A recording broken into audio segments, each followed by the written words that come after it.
Welcome to this meeting of the Babergh Planning Committee. I will now ask the Governance Officer to read out the domestic arrangements and the fire regulations. Thank you, Chair.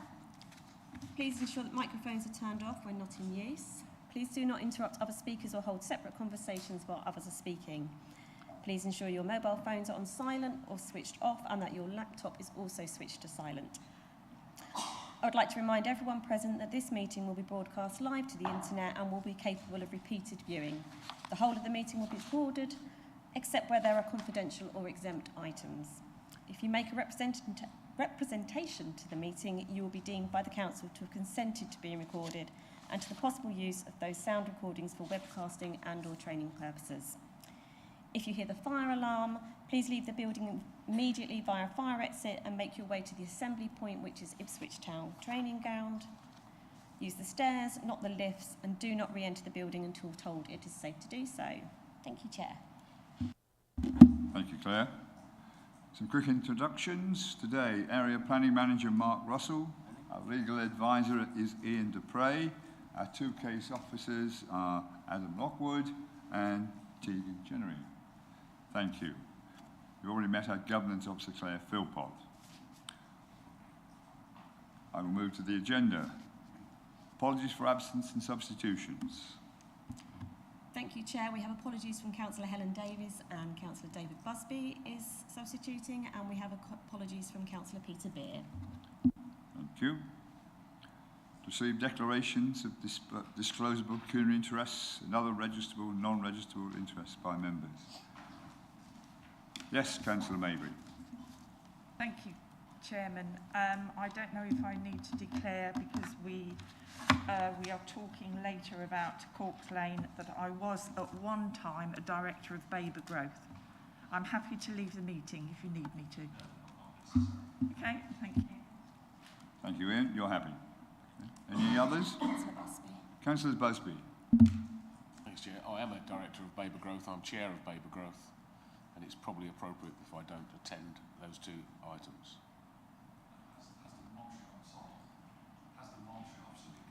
That's to review on that. No. No. We might be. I think it might be best if, yes, Councillor Busby. If I left.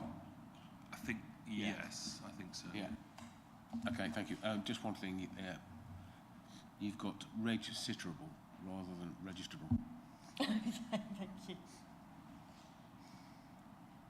Thank you, Councillor. Declarations of lobbying.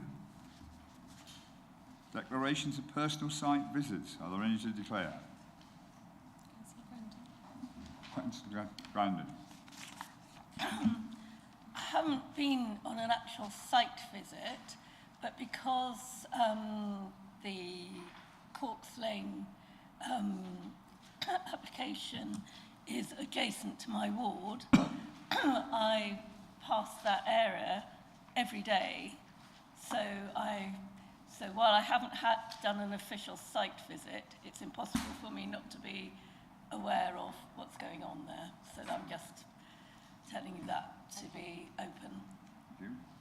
Don't think that's any problems, is it? I didn't. So. Right. Right. Moving on.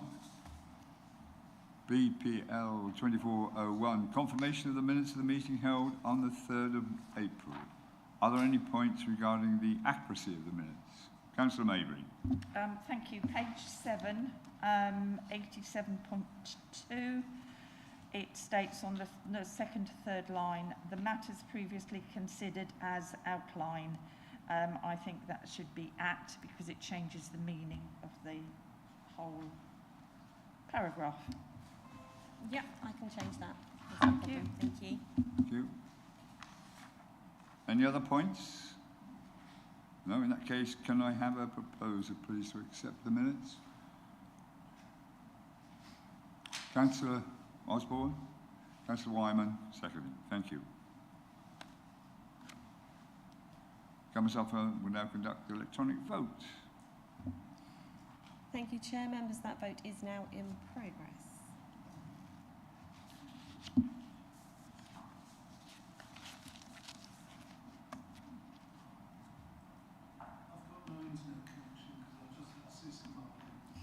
There's no problem. Can I take your vote verbally? Thank you. Are you going to need a copy of the papers for the rest of the meeting, or will you be able to? Okay, great, thank you.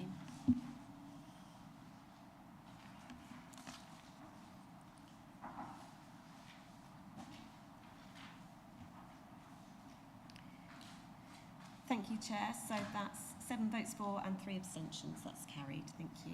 Thank you. Sign off in a moment. To receive notification petitions in accordance with the Council's petition scheme. None received, Chair. Thank you. Site inspections. No request, Chair. No request. Thank you. Moving on to our BPL 2402 schedule of planning applications. The first one is DC 2401292, The Shambles, 22 the Street, Brettenham, Ipswich, Suffolk, IP77QP.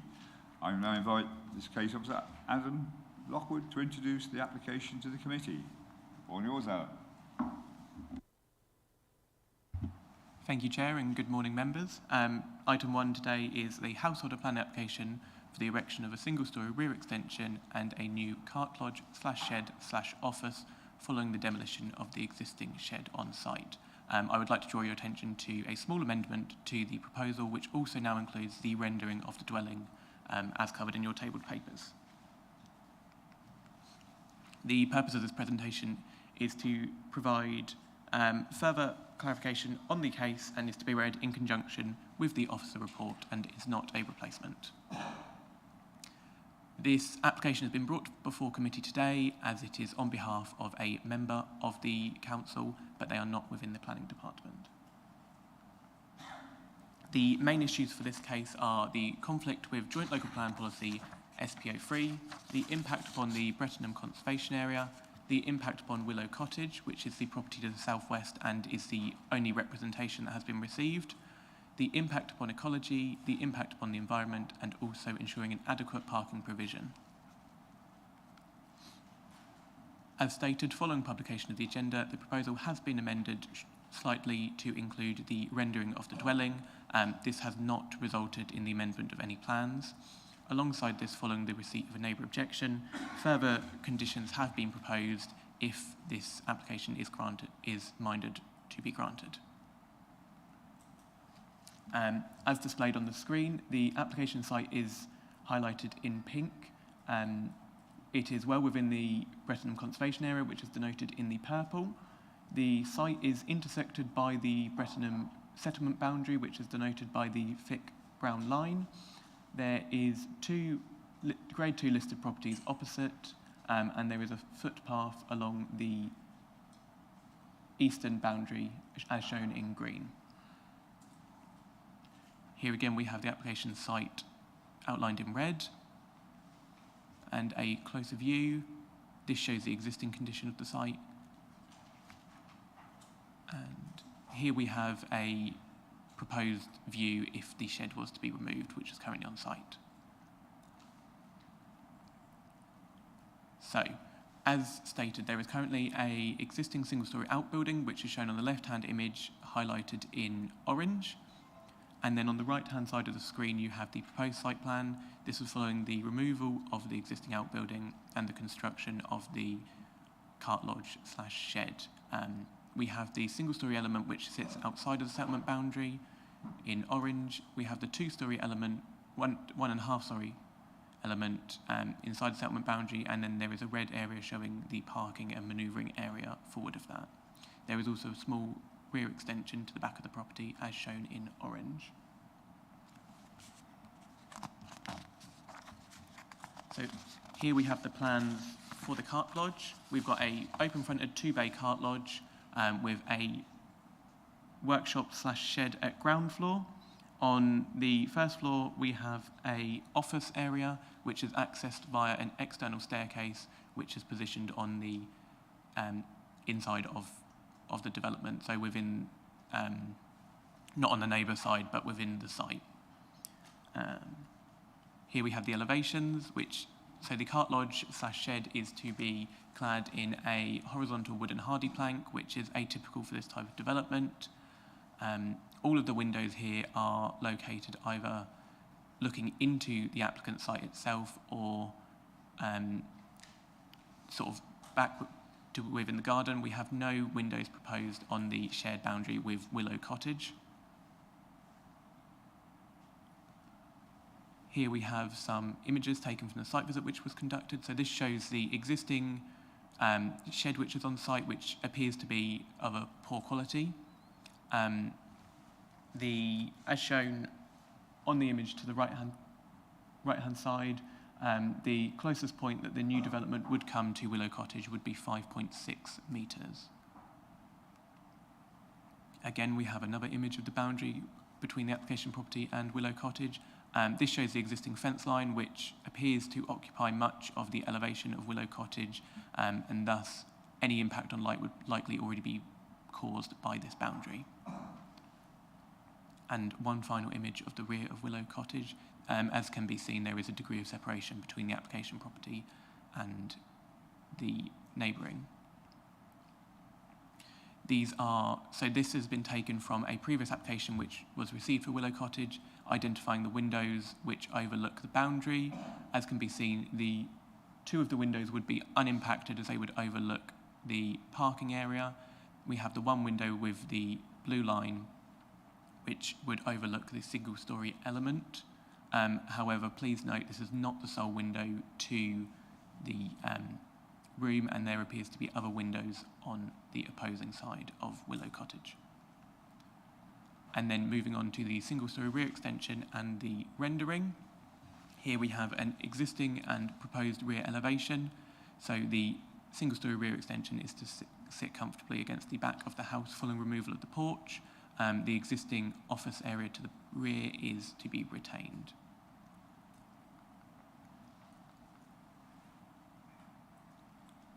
So the proposed ridge height of the apex of the extension is to sit below the ridge height currently at ground floor level of the dwelling. And then we have the remainder of the elevations showing the rendering to the property.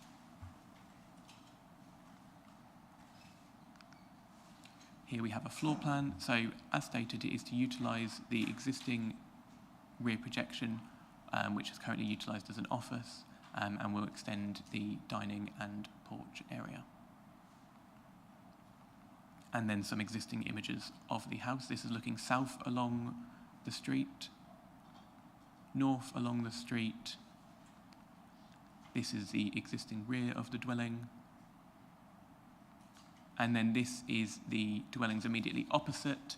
It is not considered that the rendering of the dwelling would be a detriment to the conservation area, seeing as the properties immediately opposite are currently rendered in which one of these is a cream finish.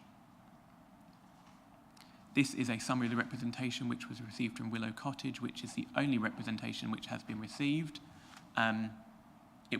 Concern was raised that the cart lodge would further be converted into residential use through permit development. As stated within your table papers, we have proposed an additional condition to ensure that the outbuilding remains ancillary to the main dwelling. It has also been stated that conversion of the current outbuilding on site could easily be achieved. In the application, it was stated that this is a poor quality. However, no evidence has formally been provided. However, it would appear that this is poor quality from the site visit. Additional conditions have been added to table papers to ensure that the existing shed is demolished prior to first use of the proposed outbuilding. There has also been mention that frequently the trees along the boundary are pruned. As per council records, these are not formally protected, and therefore this is a civil matter. There has also been concerns raised about the impact upon bats specifically. Accompanying the application, there was an ecology survey which has been submitted and has been reviewed by Ecology Place Services, and they are satisfied with the findings and have not raised concern. The cart lodge is not to occupy the same footprint as the existing outbuilding. The cart lodge has been positioned in a logical position to be served by the existing shingle driveway. and it would draw development further towards the settlement boundary and would straddle said boundary, whereas the existing outbuilding is solely outside of the boundary. And then there's also been concerns about the prevention of water and sewage connection that the outbuilding may have. At present, no connections have been proposed. However, should anything be proposed, this would be a building control matter. As stated, additional conditions have been recommended on the tabled papers which you have received. Therefore, it is my recommendation that permission be granted for this application subject to conditions. Thank you. Thank you, Simon. Are there any questions for the officer? Councillor Mabry. Thank you. I have quite a few. So we can stop and start again. That's absolutely fine. On page, excuse me, on page 19, 1.2, right at the very top of the page, you talk about the proposed building and its height. What is the height of the existing building, please?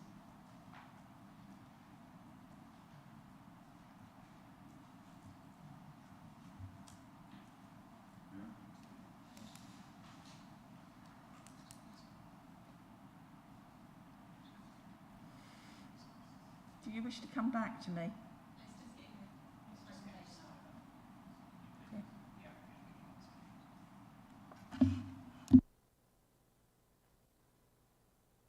Sorry, Councillor, do you mean the height of the existing outbuilding on site or the... Yes, I do. Okay.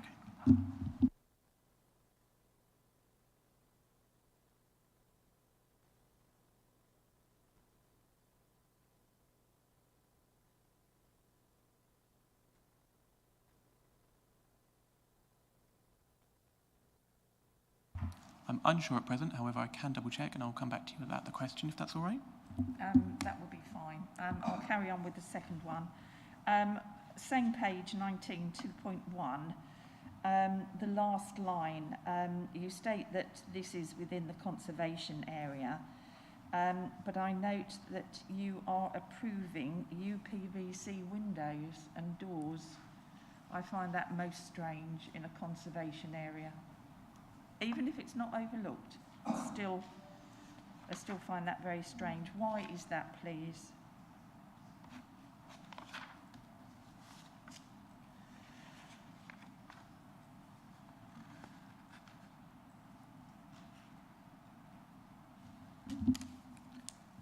One has to be proportionate, basically, Councillor. Maybe if it was a listed building, we would actually be going for the natural materials.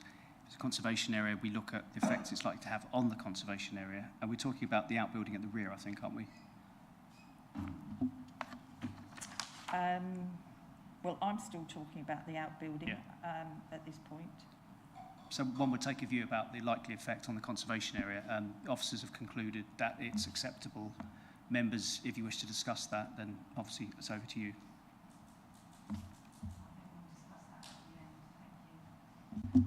May I continue, Chairman? Right, okay, fine. Page 21, 4.3.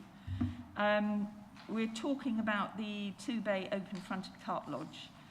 And it is stated that this contravenes Suffolk County Council regulations.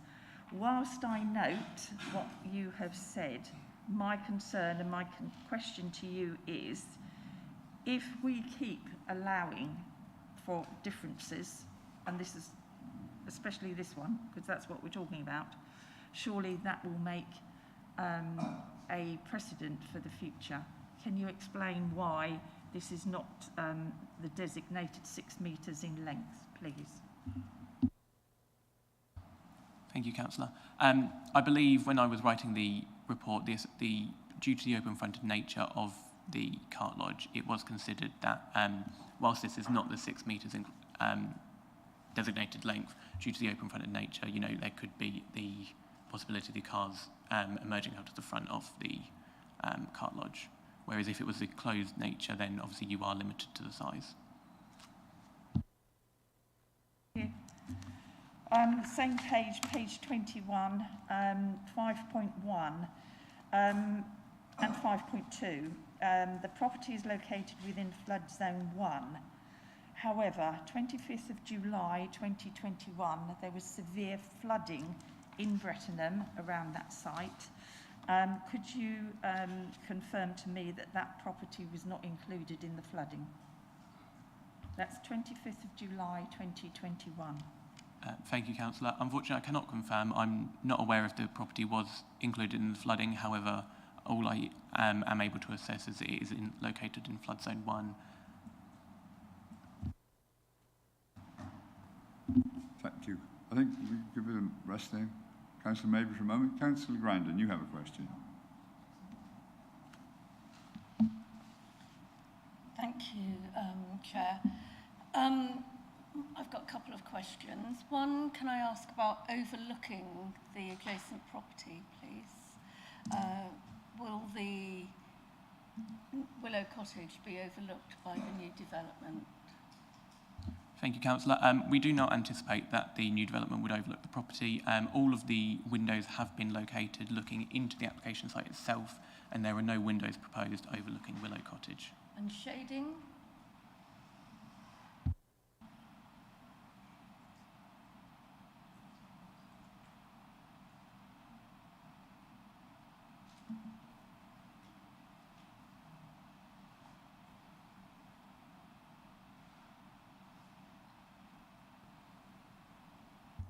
So with the separation which the cart lodge is to retain away from Willow Cottage, we do not consider that there would be a shading impact. We have assessed it against BRE guidance, and it would not infringe upon the 25-degree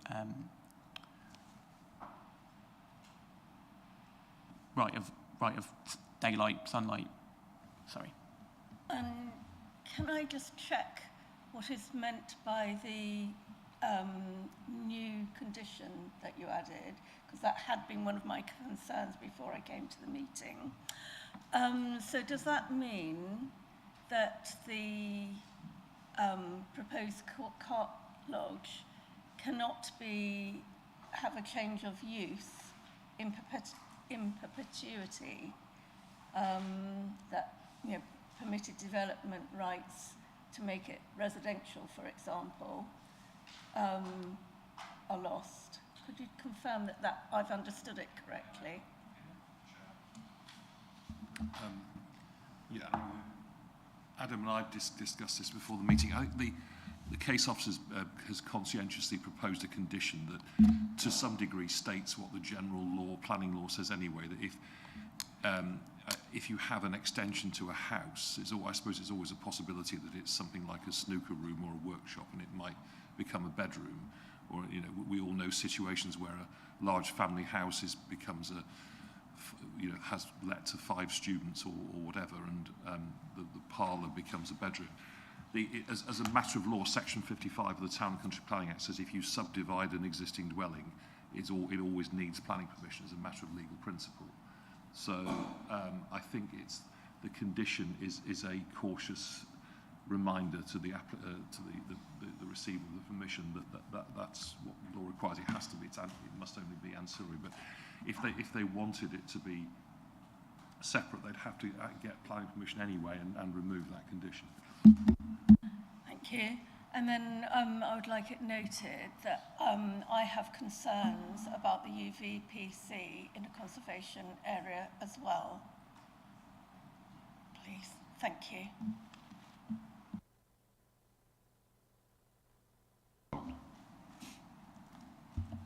Ian, can we sort of tie this down, re the use?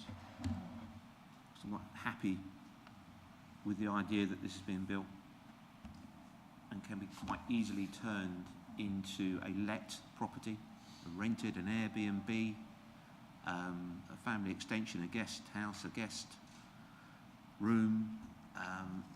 The design and the shape and the size of that says to me that could easily be done. And we've had many precedents within Babergh of this happening. And in the past, we have put very strict conditions to ensure that in the future, not only can it not be sold as a separate dwelling and divided, but also it cannot be used in its current ownership as an Airbnb, as a rented property, as a guest house, because that is not what is in this application. So I would be reluctant to approve this unless there was something really specific and tight and legal that restricted any additional use of this other than a cart lodge and an office, basically. Well, I mean, if an average householder is allowed to take lodgers, as that's always understood to be within, expressly understood to be within Class C3. I think with Airbnb is basically a modern, slightly different version of bed and breakfast accommodation for tourists, as it were, and casual visitors. I mean, I think that the rule, it's always been the case. I mean, that bed and breakfast accommodation is not within use Class C3, but local planning authorities, I hope Mark agrees with me, and Adam, local planning authorities and planning inspectors, more to the point, have always been, particularly in areas where there's demand for that accommodation, it's always been, to a reasonable degree, it is tolerated as not being a material change of use, as long as it's not very intense and frequent use. But I suppose if members are expressing concern, we could think about that. If I can come back, Chair.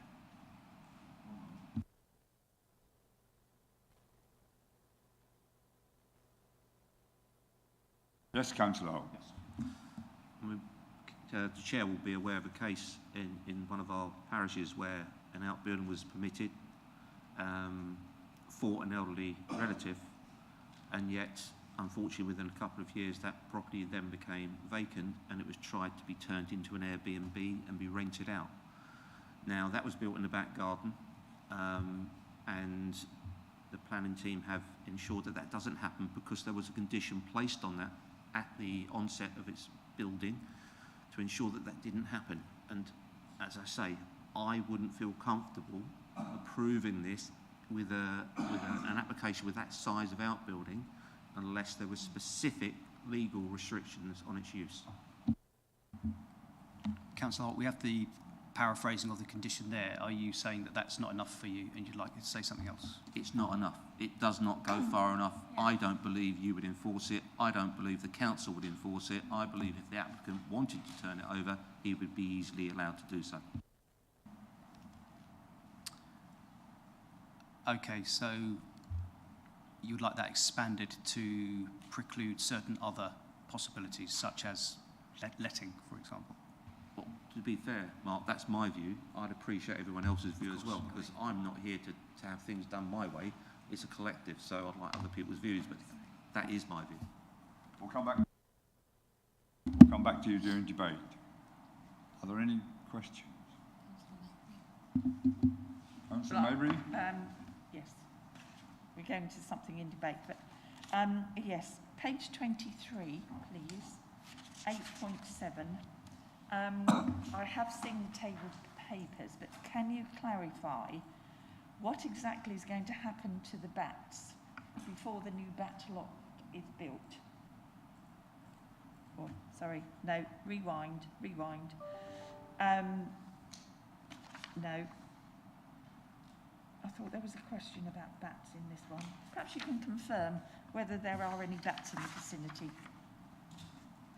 Thank you, Councillor. So the Ecology Place Services response, which we've had back, has corroborated with the ecology report which has been received. And whilst there has been evidence of the potential of bats within the wider vicinity, it's not anticipated that they would be impacted by the development. Okay, thank you. Councillor Wyman. Oh, Councillor Wyman. Thank you, Chairman. Are there not some proposed changes by the government to having to apply for planning permission for Airbnb, to Councillor Holt's point?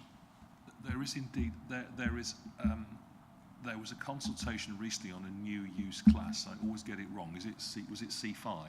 It was C5. To say that you would need planning permission for the use of a what would be called Airbnb for a short-term letting use. But I think it's really well, it's aimed at the use of the whole dwelling for short-term holiday lettings, and it was proposed that it should generally be acceptable as a permitted development. It would be C5, a new use class, but it would generally be acceptable as permitted development unless the local council made a direction saying otherwise, in which case you'd have to apply expressly for permission. Now, I think there was a consultation. I think Mr. Michael Gove and the government said they wanted to take it forward, but I don't think it may be one of those things that got guillotined by the general election. It's not in yet, and obviously we shouldn't make assumptions with elections happening and so on. But yeah, I thank you, Councillor Wyman. That's a good point to remind us of that. But that would deal expressly with the. It wouldn't deal with Airbnb of part of a dwelling, if you see what I mean, of a annex. It would be the use of your whole cottage for short-term holiday accommodation because you're not living in it yourself. It's a good point to make, but I don't think it would remove the concern that members have on this point. Thank you, Ian.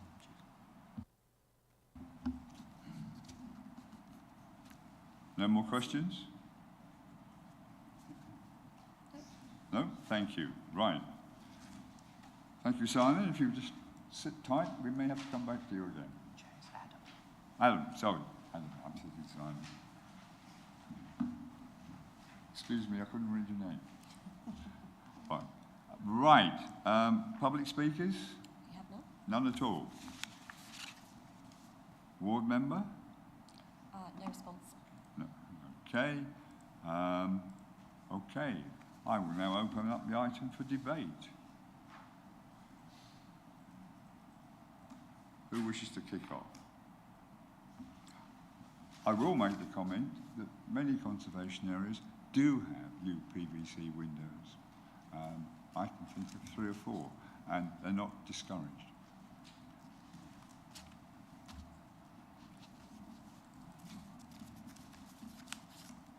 Councillor Grandin, you want to kick off?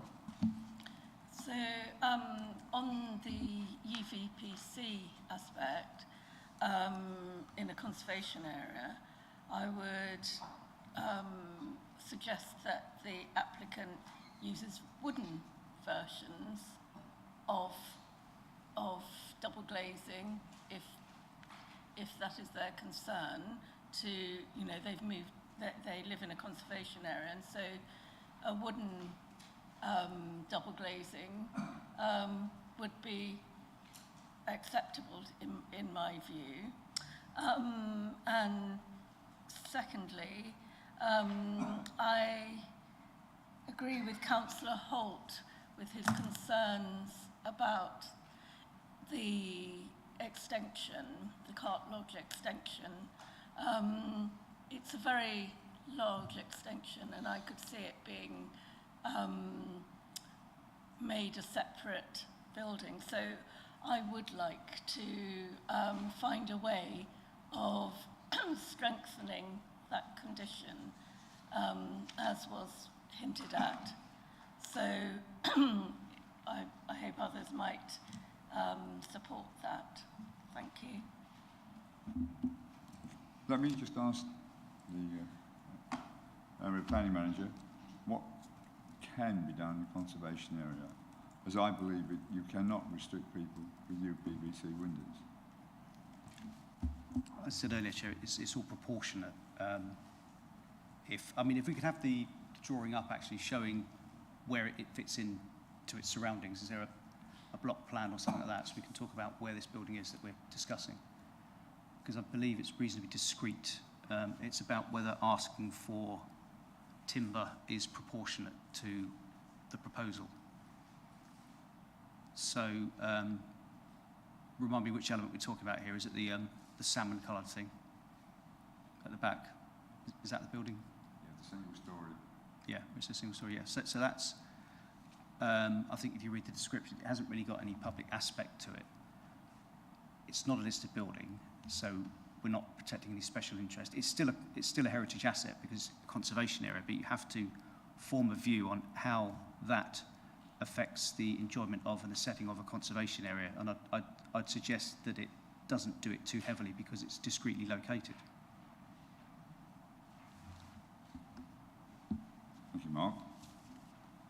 Councillor Maybury. Thank you. I'm going to come back to this UPVC issue. Could we have a photograph up, if possible, of the main front of the main building, as is? Right. Are they wooden or are they UPVC? That would be my question to start off with. However, from experience, and I have a lot of experience on this, that we seem to, as an authority, we seem to change our mind as to how we feel about whether we need wood or whether we need UPVC. And I don't think that's fair to all residents. So I would consider that wooden windows or fenestration is probably the way to go. I also concur with Councillor Holt, because that was one of my questions about the building, the outbuilding, that it should have restrictions on it to prevent any use other than as a garage or outbuilding store. And I would be grateful for the replies to my two questions, otherwise I cannot vote on, I cannot agree this. My two questions were, I'm just turning pages, right, the height of the existing outbuilding as is, the issue about the recent flooding on the 25th of July, and then there was another one, which was, and I'll look for it. Okay, thank you. Thank you. Can I have a quick question from me? At the photograph, is that on the right, at the back there, is that the present height of the outbuilding?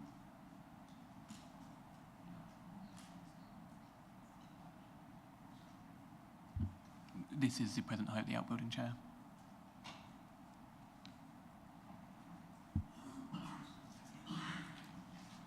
Okay, thank you.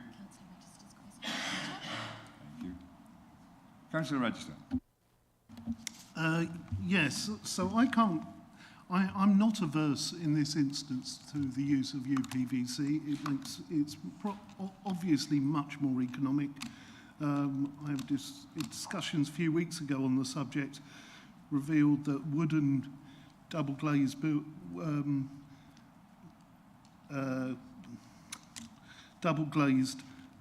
windows cost anything up to 4 times more, so it might make the whole project uneconomic. And it's not really visible from anybody, so why does it actually matter? The fact that it's in a conservation area, does this mean that everything has to be wooden? I mean, are we going to go back to saying everything should be thatched at some point? I don't know. Wattle and daub, indeed. The floor area of the new building is clearly similar to the floor area of the old building, and I don't see it's out of proportion size-wise. And the usage, I'm not averse to stronger condition, but I think that,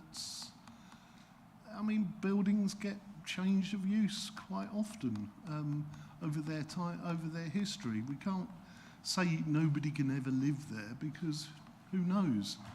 Nobody knows in 20 years' time what might be happening. So you shouldn't make planning conditions now that really don't make sense in the future. Thank you. You had a go. Let's make sure everybody else has a chance. We'll come back to you. Councillor Corridors.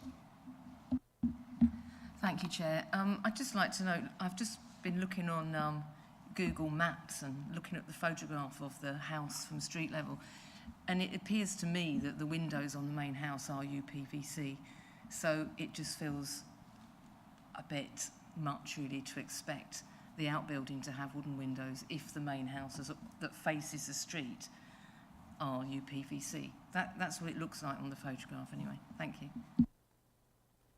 Can I ask, Adam, can you remember what the front ones are? Thank you, Chair. They did appear UPVC, and on the application form it has stated that the existing windows are white UPVC to the dwelling. So any new windows are just matching the Yes, it has been identified that any new windows would be matching existing materials currently present on site. Thank you. Councillor Maybury, you've got another comment? Yes, Chairman, I am just surprised that my Green colleague at the end is advocating new PVC windows. I just find that quite incredulous. But there we go.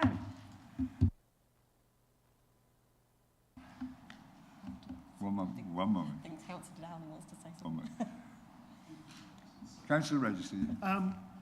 I'm just advocating more energy efficient buildings. I don't care if it means single wooden surrounds and single glazed. I would prefer UPVC and double or triple glazed. Thank you. Councillor Dowling. Thank you, Chair. I'd just like to support my colleague. It's common sense, isn't it? And it's producing the best energy efficiency that we can, as opposed to pursuing some sort of idea of what an old building might look like. Thank you.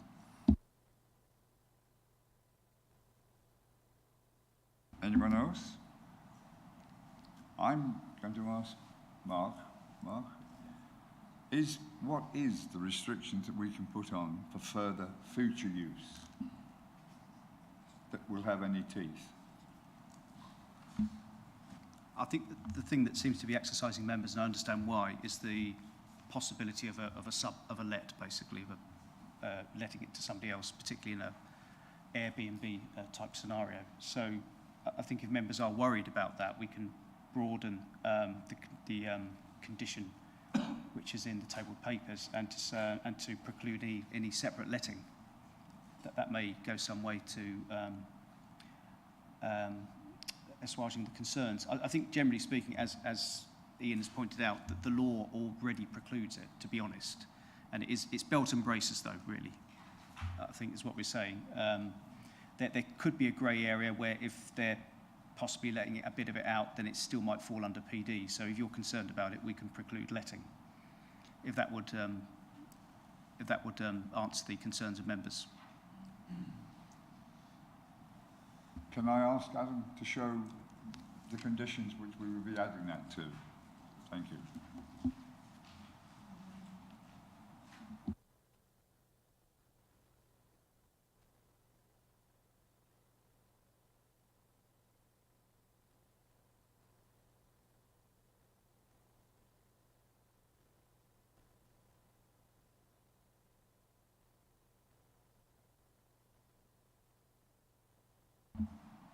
Yes, Chair. So these are the conditions which we have proposed to accompany the conditions already outlined, so time limit and approved plans, along with the compliance with the ecology report. Okay. So for the first one, if we preclude So, preclude letting, would that be to members' favour?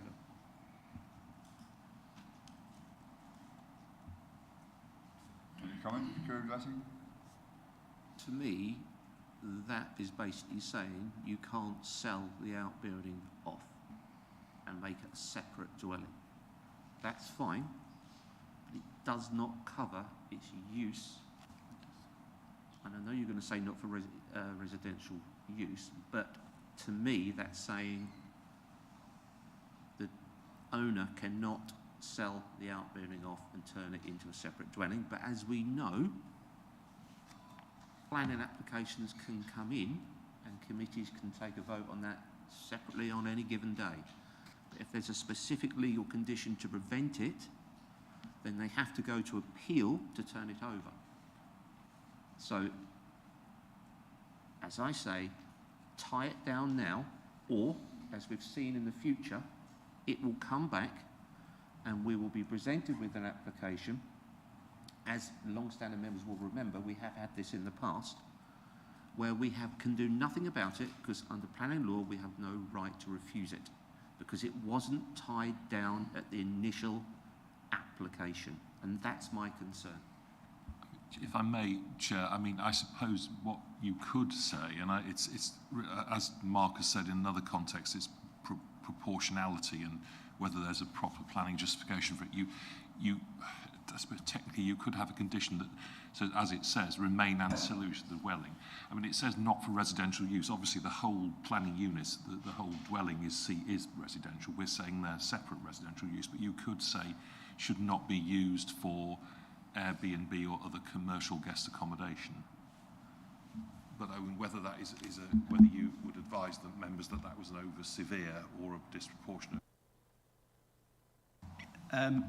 Is the concern one about the principle of what may happen, or are members concerned about the amenity of the neighbouring property? A bit of both.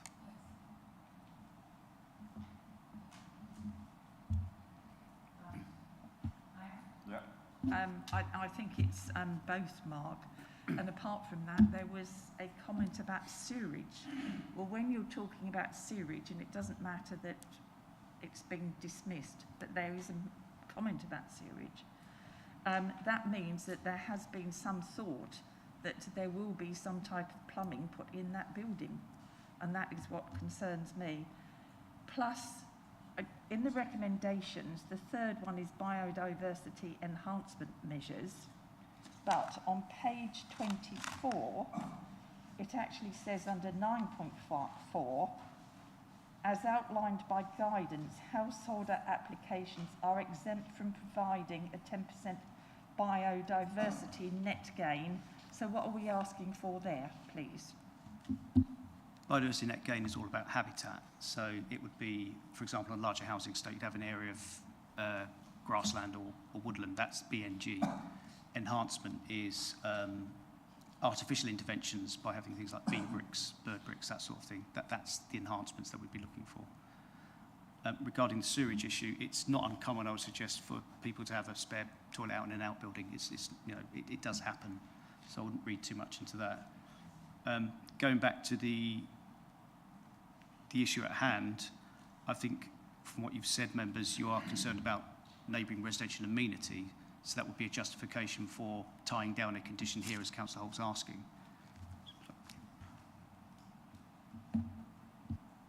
Yes? Sorry. Councillor Holt, go on. Yeah, I think it's the amenity, the neighbouring, if that was to be turned into a property, then that totally changes the neighbour's amenity status, and the principle of this application would be totally different. So it is definitely to do with amenity. We would always have to consider such a change of use anyway. I think there's a spectrum of possibilities here. Members are worried about an application coming forward asking for something, separate dwelling or whatever. And I think from what somebody's saying, it may be that if the initial permission isn't conditioned securely enough, then they might have a notional fallback, which they might use as an argument. So you want to make it quite clear right now that the outbuilding, if you agree, is okay, but you're worried about the use. And I think the condition does actually say use, Councillor Holt, it does say use, but I hear what you're saying. So we talk about this now, what we're going to try and prevent, what we're trying to limit it to. You don't want it to be let, that's clear. Ian has suggested not allowing it to be commercially let. Are you even more concerned it might be just let out to a member of the family or something? Do you want to secure it that far? Equally so, yes. Yeah, okay. So I would suggest that condition should say separate residential use, and added to that would be and shall not be separately let out. Separately let, rather. If you think you can enforce that, then I'm happy with the wording, because, as I said, we have seen them come back and we can do nothing about it. So as long as you're happy that it ties it down, I'm happy. Well, there's two different things there. Legally, we're tying it down. If somebody breaches planning control, you cannot physically stop them doing it while they're doing it, but of course there's an enforcement regime afterwards, so I can't promise nobody would ever do that. But, so if we could have it noted that this extra condition would say not for separate residential use, and also nor shall it be separately let. Yeah. Hopefully that will. Yeah, I'm making a mountain out of a molehill there, aren't we? The phrase is quite clear. It says it all, as far as I'm concerned. I wouldn't change it. It says it's not for residential use. Well, Airbnb is residential use, so it can't be used.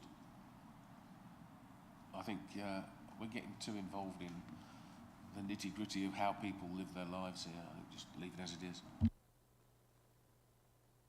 Thank you, Councillor Busby. Councillor Wyman. Chairman, the only thing I was going to say really was that you could add in an adjective such as strictly, absolutely for, which would then make it a little more clear. I think we'll ask Ian. I don't like the sound of it, do you? It would be unusual in a planning condition, in all honesty, I'd say.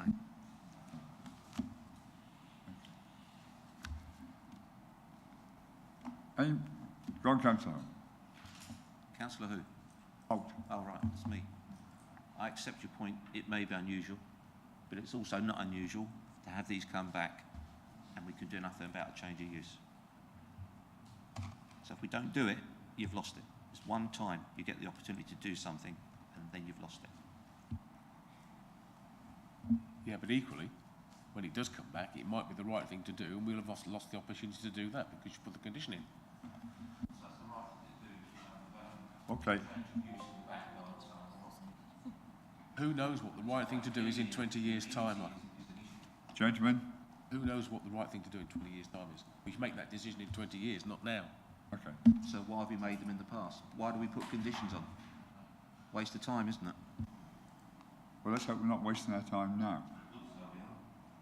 Now, any more comments from anyone about as regards conditions? Are you all happy with the conditions being extended? Chairman, I'm not, and I haven't had my questions answered, so I cannot approve this. Thank you. Thank you, Councillor. What?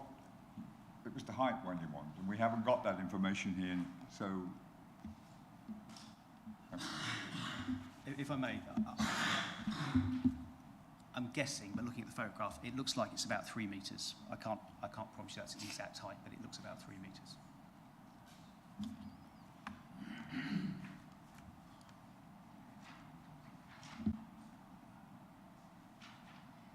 Okay, so.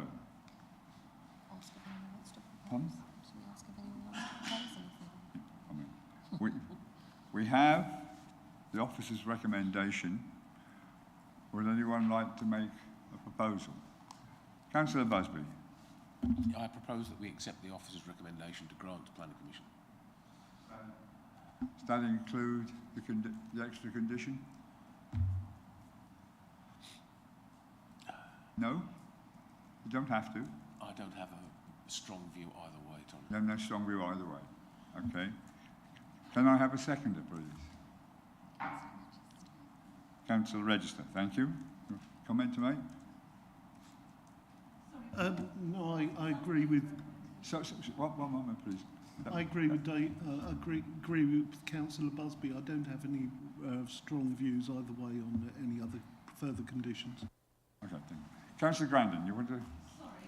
Sorry to interrupt. So I don't understand now whether we will be voting for it with or without the new recommendations. So Well, that was what we were just. Because I got the impression if they're not bothered either way, it goes. Does that go back to the original? So can that be made clear, please? At the moment, we have a proposal from Councillor Busby, seconded by Councillor Register, where they're accepting that extra condition. Is that correct, gentlemen? And that's the proposal on the table at the moment. Yeah. Right, that was. We've got to this stage. Let's ask Mark to please. Do you want to know about the extra condition? Yes, please. Or rather the expanded condition. I think Claire may have written it out there. Did you not? Okay. Right. Could you show, please, again? So the suggestion is, members, that you accept these two added conditions as per the total papers, but the first bullet point would read something along the lines of you'd added the word separate, so not for separate residential use, and then including subletting. Oh, sorry, let's get it right. restrict use of outbuildings to ensure the outbuilding remain ancillary to those dwelling and not for separate residential use nor for separate letting.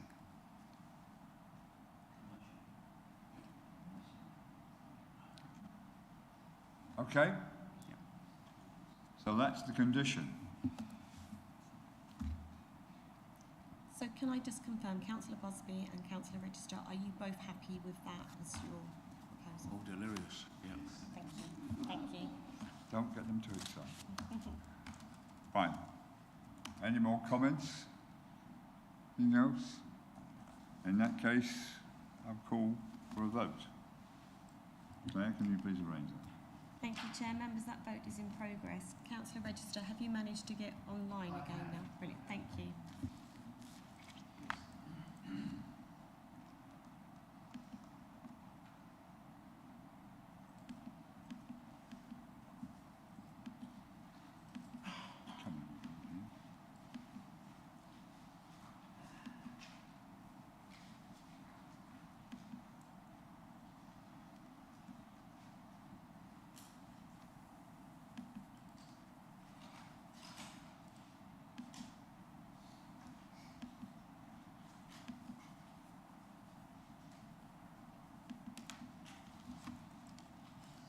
How are we doing?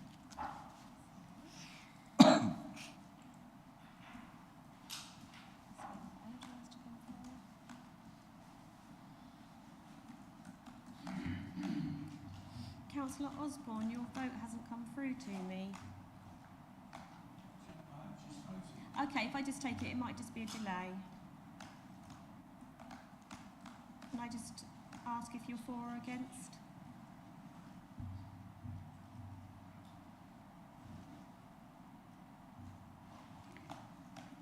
Thank you.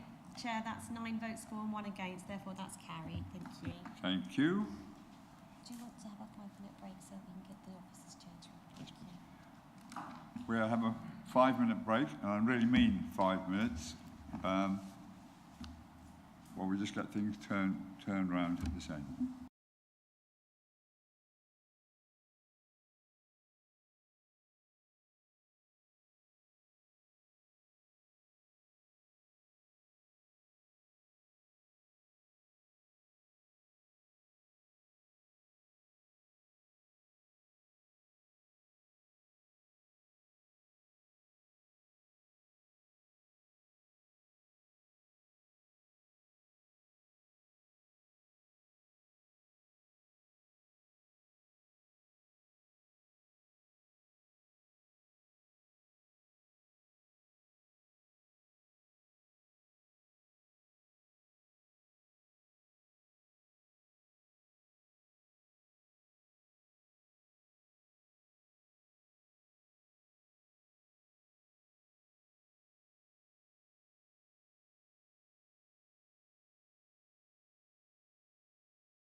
Thank you.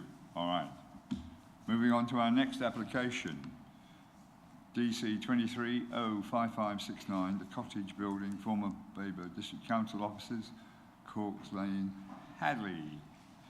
First of all, can I confirm with Councillor Dowling whether he'd like to stay in the committee or speak as a ward member? I'll stay on committee, thank you. Fine. And will that be the same for the next one as well? Same. Save me asking you a second time. Thank you. Right. I now ask the case officer, Tegan Chinnery, to present things to us. Thank you. Thank you, Chair. Morning, members. So the first application is for the cottage on Corks Lane, Hadleigh, and the schemes for re-roofing, together with the insertion of a back loft.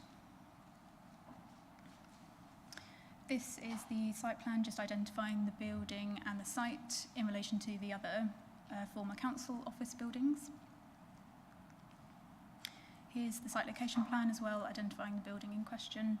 This has changed a little since this plan. Obviously there's been some demolition works, but it still identifies the correct building. Here is the site plan, which shows the Grade 2 listed buildings in orange and the Grade 2 star listed buildings in red. The cottage is Grade 2 listed. The group are also within Hadleigh Conservation Area. Sorry, I'll move it a bit closer. So we're looking at building number 5 in the bottom left corner here. This is Historic England's list description, which explains that it's a Grade 2 listed building, probably mid-18th century in date, and it's a timber frame building. The little blue blob on the plan is actually incorrect. I have asked Historic England to amend that. It should just be shifted over to the left, but the previous plans do identify the correct building. This is a street scene photo of the cottage before any works began. This was actually taken in 2011, so you can see the property there. And this photo, aerial photo, identifies the roof in question, showing the condition of the building. You can see some moss and some dark areas there. Some more site photos, again showing the condition of the building. This is where some other works have already commenced as part of the redevelopment of the overall site, but it identifies the 2 roof slopes in question. And again, showing some close-up photos of just some examples of the condition. So you can see some spalled tiles there, moss growth and slip tiles.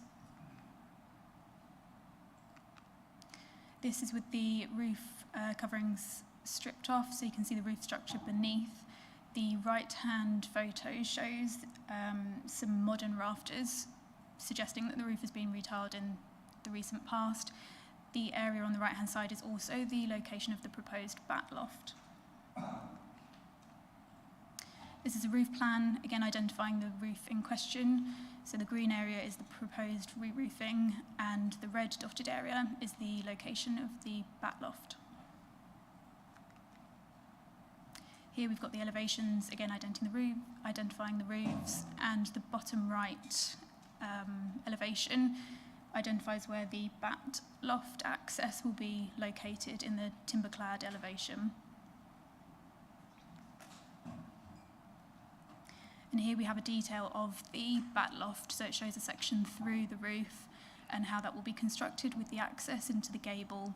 There's a couple of bat access tiles which will be on the south roof slope and the bat access on the gable end. These tiles show an example of the tiles that will be salvaged, and they're proposed to be reused on number 21 Bridge Street, which is the second application to be heard today. So these will be salvaged and used in combination with roof tiles on number 21. And the cottage will be re-roofed in new materials, which are shown here. So these are clay, plain tiles and ridge tile. They've got a sandy sort of texture, which helps with weathering over time, but this building will be re-roofed with the new materials. just more site photos showing the works in progress. So this was the roof being redone. And again, this is the rear elevation and the gable showing where the bat access hatch will be located. And the front elevation with the roof complete. And you can see the colour of the tiles in context with the red brick throughout the site.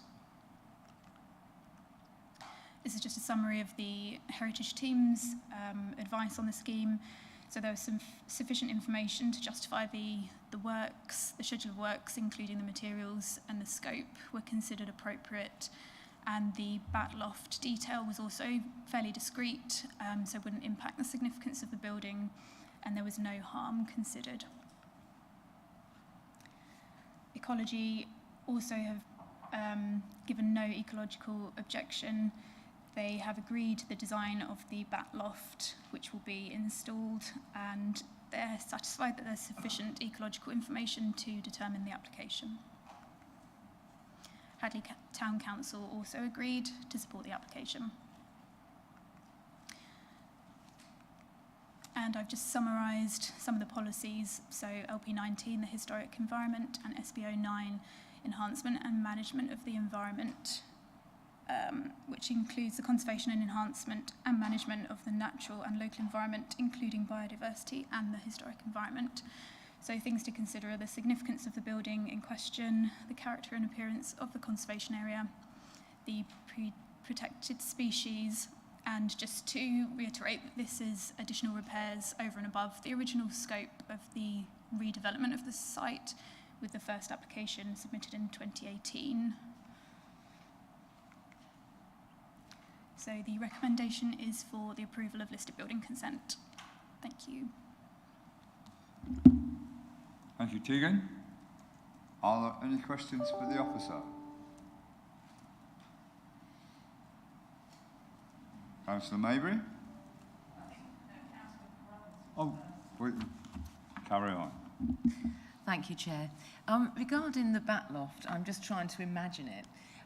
Will there be access to the bat loft from the human residents of the house? I mean, is it part of the loft of the house, or is it completely separate and completely inaccessible to people?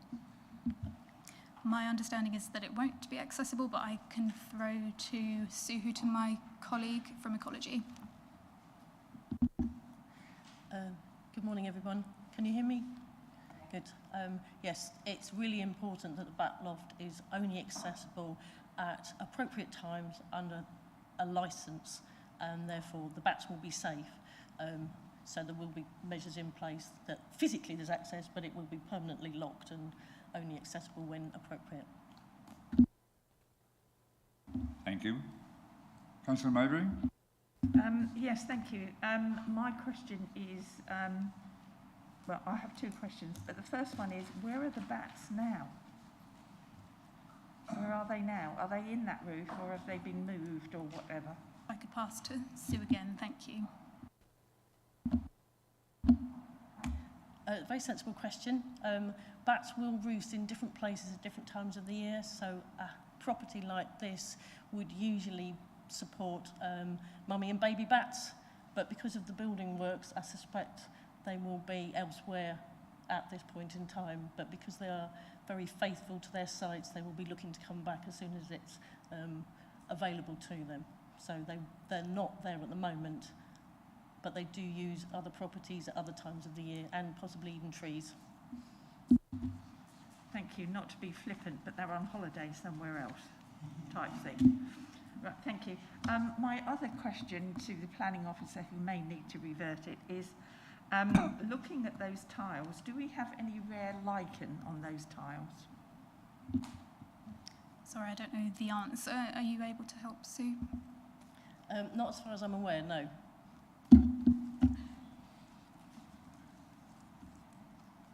Any more questions? Councillor Holt? I need educating. Bats.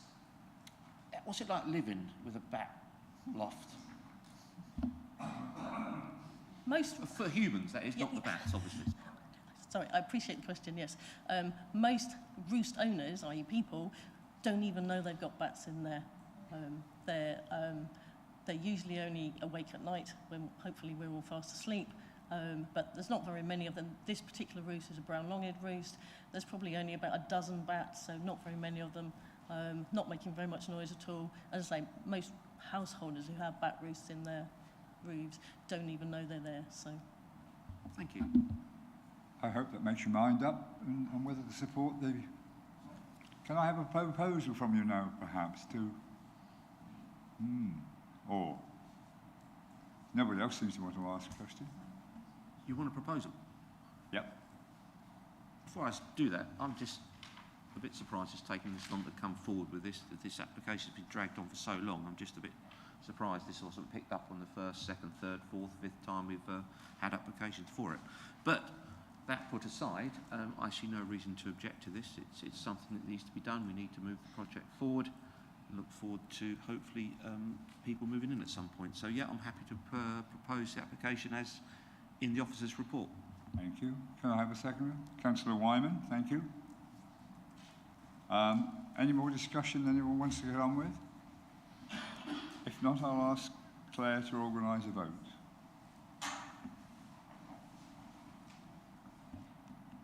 Thank you, Chair. Members, that vote is now in progress.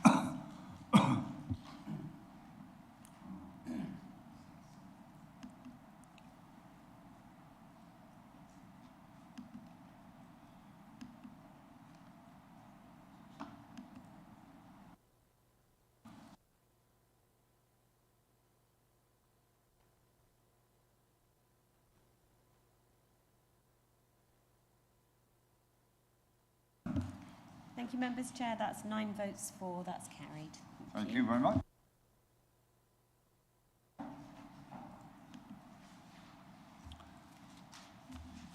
Now, moving on, DC 230566, Babergh District Council Offices, Corks Lane, Hadleigh.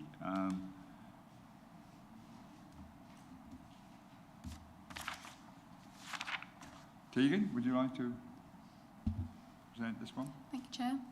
So this is the second application of the two. This is for number 21 Bridge Street, which is just to the east of the cottage we've just seen, and this is for re-roofing works. Again, this is the site area, just identifying the building in relation to the other buildings on site. So you can see it's on the corner of Bridge Street and Corks Lane. And again, the site area identifying the building. And here you can see this property is grade 2 star listed, and the remainder of the properties are grade 2 on the site. And it's also within the conservation area. And here we're looking at building number 3 to the right-hand side of this site plan. This is Historic England's list description, grade 2 star listed building, probably 17th century in date, but with 18th century brickwork on the exterior, which is quite an interesting detail to the property. Again, this is grade 2 star, and it's most prominent on the site because it's on that corner position, so perhaps slightly more sensitive in heritage terms. This is a street scene taken from 2013 before any works began. Just move that out of the way. So you can see the building. This is from Bridge Street. And this is the corner aspect. So you can see to the left-hand side, Corks Lane runs down to the left. And the re-roofing is for the front elevation, the rear elevation, and the wings to the rear of the building. This aerial photo again shows the roofs in question and starts to identify the condition. We've got some close-up photos in a moment just showing the condition of the tiles. These are in quite poor condition. You can see again lots of spalling there. And in the back you've got some tiles in the valleys that have slipped. And here you can see a couple of internal photos as well, where you can see the water ingress from the roof, presumably from the roof coverings failing. And this is the roof plan identifying the roofs to be re-roofed. Originally, the scheme was to just reuse tiles on the red area, which is the front elevation. But since that first was proposed, the cottage proposal came along, and we negotiated to propose reuse of tiles from the cottage and from number 21 to re-roof number 21 fully with reclaimed. We thought this was the most sensitive approach given its grade 2 star listing and prominent position. So now it's all reclaimed tiles, so hopefully it will look fairly coherent. Here are some elevations identifying the roofs in question. So you've got the front and the right-hand side, and the left-hand side and the rear of the property. So this photo is also taken from the cottage. These are the tiles that were salvaged from the cottage to be reused here. And these photos show the re-roofing works completed. So this is the front elevation and the front roof slope, and the works in progress in the rear valleys. And again, the rear and the side. So you can see that it looks quite consistent throughout now. And this is just a summary again from the heritage team, that the evidence of the condition was clear, so the scope of the work was justified, and we felt that the reuse of the tiles was appropriate here to preserve the special interest of the grade 2 star listed building, and no harm was identified. And from ecology, there was no ecological objection, there was no back roost at this building, so there was sufficient information in the application to come to a decision. And then Hadleigh Town Council agreed to support the application. The Hadleigh Society raised no objection, and Historic England raised no comments. And again, a summary of the joint local plan policies and the considerations of the site. Again, the main point from a heritage point of view is the grade 2 star listing of the building and its contribution to the character of the conservation area. And again, these are additional repairs in association with the redevelopment of the site. And the recommendation is for approval of listed building consent.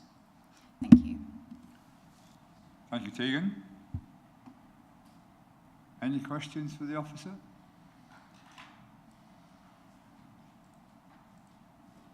No, in that case, can I have a proposer to accept the officer's recommendation? Councillor Maybury? A seconder, please. Councillor Dowling. Thank you. Any more comments before we go to a vote? No, in that case, I'll ask Claire to take us to the vote. Thank you, Chair. Members, that vote is in progress.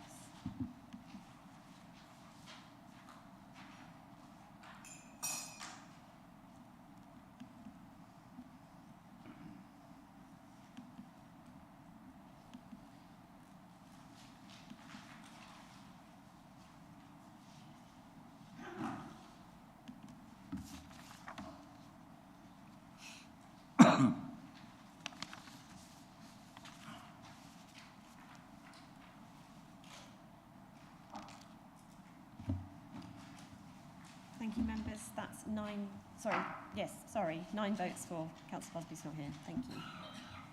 Thank you. That's passed. The next meeting will be on the 20th of July. And I formally close the meeting. 24. Sorry.